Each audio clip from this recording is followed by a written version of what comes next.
ben, je me recule un petit peu. Bon, salut, c'est Christophe. Le démarrage de la vidéo est pourri. Bon, le reste derrière, ça va peut-être pas être terrible non plus. Mais là, on t'inquiète pas, il y a quelque chose. Je te fais une vidéo toute simple, parce que dans ma première chaîne, j'avais parlé beaucoup de tous les cas de sclérose en plaques qui ont, notamment la sclérose en plaques, mais il y a plein de cas pour les autres maladies aussi. Là, je te parle de la sclérose en plaques parce que c'est thématique, c'est le club. On m'a donné ce truc du club. Donc du coup, un cas de sclérose en plaques qu'elle a plus aucun symptôme, quoi, tu vois. Et c'est loin d'être la seule. Donc je t'en parle. Il y en a d'autres que j'ai connus qui ont la même chose aussi. Bref, là je vais te parler vite fait, c'est Stéphanie Moisan. Il y avait un article qui était apparu dans Ouest France. Ah bah ouais, je suis en Bretagne, moi. Donc du coup, il y avait un article qui était paru dessus, elle avait été interviewée, elle expliquait un petit peu sa démarche. Donc du coup, si ça te dérange pas, enfin si tu as envie de continuer à regarder la vidéo, je vais te décrire le truc en lisant un petit peu les grandes lignes les plus importantes que j'ai remarquées, en concordance avec ce que j'ai pu étudier, notamment Olivier Soulet, notamment, mais d'autres aussi, qui montrent en fait qu'il y a eu des avancées dans différents cas. Ok, je te parle de Stéphanie Moisan. Donc du coup, attends, bouge pas, je prends l'article. Quand je baisse la tête, t'imagines bien que je suis en train de regarder l'article. Si toute une vidéo comme ça va être chiant. Non, je pense que ça va le faire. Ah, attends, bouge pas, il faut que je recadre le truc. J'ai les mains qui tremblent, c'est chiant. Voilà, donc nickel. Donc visiblement, Stéphanie Moisan, ce qu'elle avait, c'était la forme rémitante, si on poussait. Parce qu'elle avait eu des dégâts, des symptômes, quoi. Et puis 3 ans après, elle n'avait rien eu. D'accord. Donc ce qui est pas mal déjà, hein, parce que les formes primaires progressives, il faut se les taper. Bon bref, donc du coup, en fait, elle a eu, comme elle expliquait, elle a eu, je crois, une autre récidive. Et elle s'est mise à aborder sa maladie. C'est une infirmière, hein. Comme elle le dit, elle s'est mise à aborder la maladie d'une manière différente, parce que cette maladie-là, par le service de santé conventionnel, elle est jugée incurable. Il y a beaucoup de maladies, les mecs qui sont jugés incurables, puis il y en a quelques-uns qui ont réussi à la curer, visiblement. Donc, je te dis une phrase importante, tu vois. La naissance de vie. Tu vois, il y avait un truc important. Tu vois, elle le déclare elle-même, elle dit j'étais effondré, mais pas étonné. Je sentais, ça c'est important, écoute bien, je sentais que la vie que je menais n'était pas en accord avec ce que j'étais.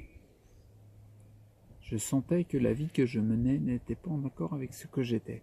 Et je me permets de faire une petite pause là-dessus parce que Olivier Soulier, qui a travaillé avec un nombre de scléroses en plaques hallucinantes, qui avait qui a mis en avant, il s'est rendu compte qu'il y avait des personnalités typiques qui chopaient la sclérose en plaques. D'accord. Et on peut le voir, d'ailleurs, j'en avais discuté avec un professionnel de l'APA, l'activité physique adaptée. Comme il me le disait, il me disait, mais c'est impressionnant, en fonction des personnalités des gens, on peut savoir vers quel type de pathologie ils sont plus enclins. Bref, dans la sclérose en plaques, Olivier Soulier, il avait mis en avant que dans les cas de sclérose en plaques, les gens mènent une vie qui n'est pas celle qu'ils aimeraient, en fait. D'accord. Comme elle le dit, tu vois, la vie que je menais n'était pas en accord avec ce que j'étais. Tu vois ce que je veux dire? Un petit peu comme s'il y avait une forme de, pas de déni, mais comme si on s'était fabriqué, j'en parlerai dans d'autres vidéos, mais comme si on s'était fabriqué une forme de faux self, pas le vrai self, mais le faux self, qui correspond plutôt peut-être à l'image qu'on a envie de donner, je sais pas, non, en tout cas quelque chose qui ne correspond pas à nous. Donc du coup, c'est très important de faire des choix. Et on voit que chez elle, c'était un point important, elle le sentait déjà. Et du coup, quand elle a commencé à choisir son mode les actions thérapeutiques qu'elle décidait de mettre en place, eh ben, ça a été d'une grande aide. Je suis en train de regarder en même temps, en plus. Oh là là, tu vois, j'ai été photographe de métier, tu vois. Et là, je te fais des vidéos, il y a des ombres partout. Le soleil, il est quelle heure? Il est 15h30. Il est 3h30, donc du coup, le soleil est très haut dans le ciel, ça te fait des ombres dans les yeux. Bon, bref, il n'y a rien de respecté pour l'image, en tout cas, pour le côté multimédia. Bon, c'est pas grave, c'était la parenthèse. Donc tu vois, il y a vraiment le côté, tu vois, je repère la phrase que je te disais.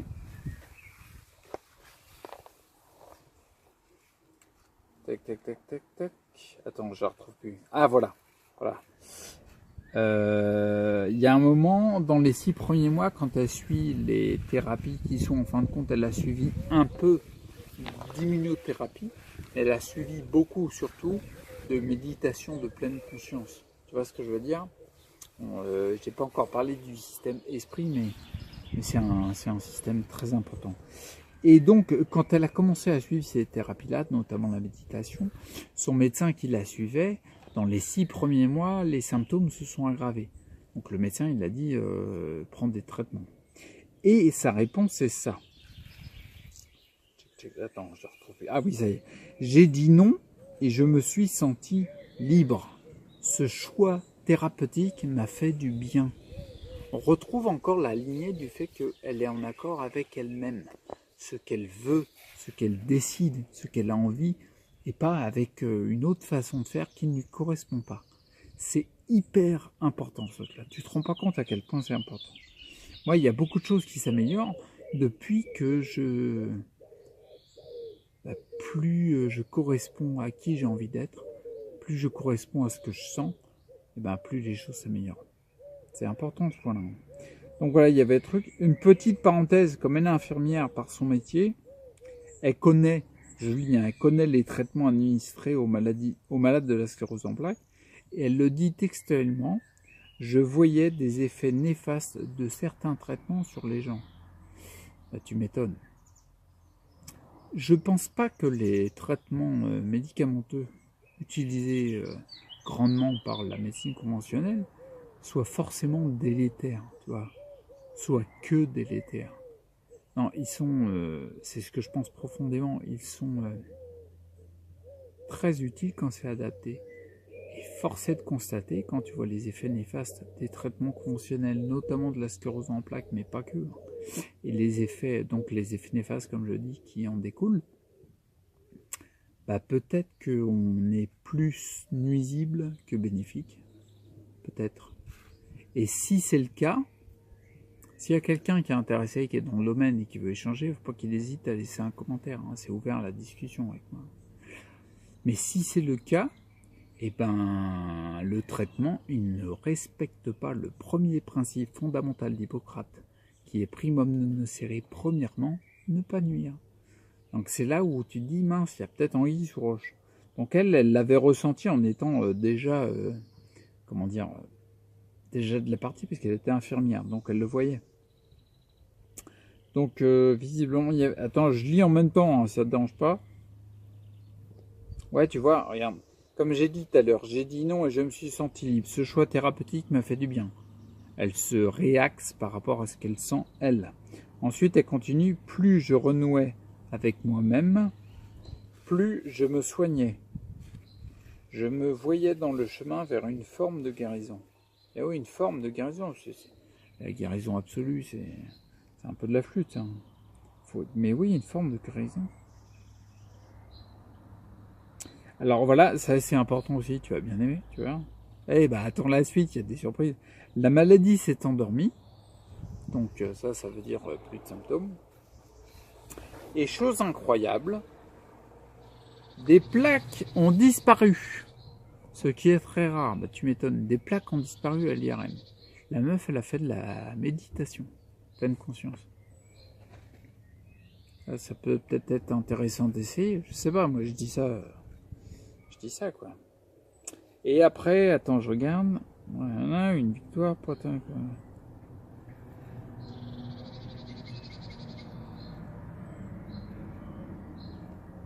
Voilà, c'est après, dans un second temps, elle a testé l'immunothérapie. D'accord? Comme elle le dit, pour être en accord avec elle-même. C'est important, ça encore. Et elle a cassé, comme elle dit, ses codes scientifiques, c'était quitte ou double. Et son état de santé s'est amélioré. Qu'est-ce que tu veux de plus, hein? Là, il n'y a pas que je compte mes pilules, je prends tel machin, tel complément, tel truc. C'est important, c'est important. C'est pour ça que je développe tous les systèmes, tu vois. Mais je te mets le lien vers la vidéo. Mais c'est peut-être des fois intéressant de se dire, tiens, par exemple quand je le développe dans les systèmes, c'est peut-être intéressant des fois de se laisser ouvert à l'éventualité qu'il y ait peut-être la possibilité que ça puisse être différent de ce que tu crois. Tu vois ce que je veux dire? Pour laisser la porte ouverte. Laisse la porte ouverte. Quand tu restes acteur pour ta santé, la porte elle est grande ouverte. Tu dis on sait jamais. Tu vois. Et quand tu vois des résultats comme ça, bah excuse-moi, la meuf elle a des plaques, elle a plus de plaques. Il y a des plaques qui ont disparu. Le neurologue il devait plus savoir où trouver le truc. Non mais je rigole, je taquine, oh, c'est une blague. Le neurologue il devait plus savoir, tu vois. Tu sais, il était, bah merde, il y avait des plaques là. Il y en a plus, elles sont où? Bah oui, non, bah elles sont disparues, tant pis. C'était d'ailleurs un exemple que citait le docteur Olivier Soulier dans c'est plus une conférence, c'était carrément un colloque qu'il a fait. Bref, en 2012, il y a un DVD qu'il a intitulé Sortir de la sclérose en plaques, où il parle très profondément, très intensément de ses travaux et de ce qu'il en a déduit. Et il y a un moment, il y avait un de ses patients qui avait des plaques sur les IRM et tout. Et donc il a travaillé avec lui sur, on va dire, sur une partie plutôt psychologique, tu vois, une approche psychologique. Donc il a joué son psychothérapeute quelque part. Et ça fonctionne. Le mec, les symptômes sont partis, tu vois, et il avait des plaques. Il retourne voir son neurologue, il passe une IRM, et puis il n'y a plus de plaques. Et là, Olivier Soulier décrivait la réaction du neurologue. Le neurologue, il a dit texto, il dit bah il n'y a plus de plaques. Ben, c'est une erreur, c'est pas possible. Qui est-ce qui a passé votre première IRM? Ah merde, c'est moi. Ah bah de toute façon, je comprends plus rien. Dans 3 mois, je suis à la retraite. Ça veut dire je botte en touche et puis bah c'est comme ça, je vais pas plus loin. Quoi. Mais je comprends, le mec, il arrive à la retraite. T'imagines bien. Ah, il avait envie de se la couler douce avec une orangeade sur une paille. Bon, bref, peu importe, on n'est pas là pour parler de ça. Tiens, tu vois, regarde, il y a encore une ombre. C'est n'importe quoi cette vidéo. Le cadrage est pourri. On voit même pas le haut de ma tête. Il y a d'ombre, j'ai l'ombre dans les yeux. C'est n'importe quoi. Mais je vais la diffuser quand même parce que je suis un peu taquin. Bon, allez, prends soin de toi, respecte pour ta santé. Et puis lâche pas l'affaire parce que tu vois, des trucs jugés incurables, bah visiblement, ça peut se curer. Ok, allez, à plus. Ciao.